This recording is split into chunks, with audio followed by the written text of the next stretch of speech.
लड़की ने भाग कर शादी कर ली। निकाह हो गया।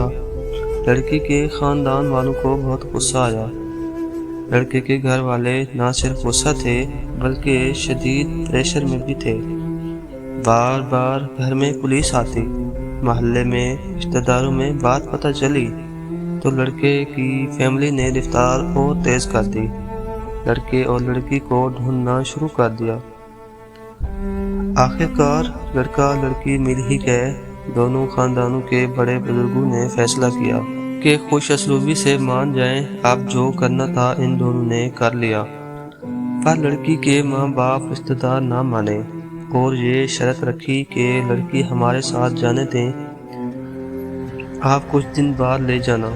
हम इसकी रुखसती करना चाहते हैं ताकि हमारे मोहल्ले और रिश्तेदारों में बदनामी ना हो। दोनों मान गए। लड़की माँ बाप के साथ चली गई और कुछ दिनों के बाद लड़की वालों ने इस लड़के और पूरी फैमिली पर मुकदमा करवा दिया। मुकदमा की दफियात दर्ज झेल थीं: अगवा, जिना और जबरन निकाह।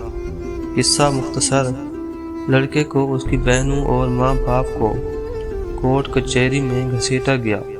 कुछ अरसे बाद जहां लड़का अदालती कार्रवाई झेलता रहा, वहीं लड़की अदालत से खुला लेकर दूसरी शादी कर चुकी थी। यहाँ कुछ साल बाद जिस तारीख को लड़का बेगुनाह साबित होकर बरी हुआ, उस दिन लड़की एक बच्चे की मां बन चुकी थी और लड़का गलियों की खाक छानता रह गया। आखिर क्या मिला इस लड़के को? और यहाँ भागकर पसंद की शादी करने के बाद अगर लड़की अदालत के सामने मुकर जाए तो सबसे ज्यादा नुकसान इस मर्द और उसकी फैमिली का होता है। सो मर्द हजरात, औरत ज़ात भी अच्छी है जो माँ बाप की रजा से उनकी सरपरस्ती में शादी करे। जो आपके साथ भागने को तैयार हो उससे क्या उम्मीद वफा रखेंगे? अपने माँ बाप बहन भाइयों की जिंदगी का ही ख्याल कर लें और रद्द कर दे मोहब्बत में कुर्बान होना। जो लड़की अपने वालिदैन अपने ख़ानदान की इज़्ज़त का जनाजा निकाल रही है, वो आपकी क्या खाक इज़्ज़त करेगी? कुछ सोचिए और समझिए।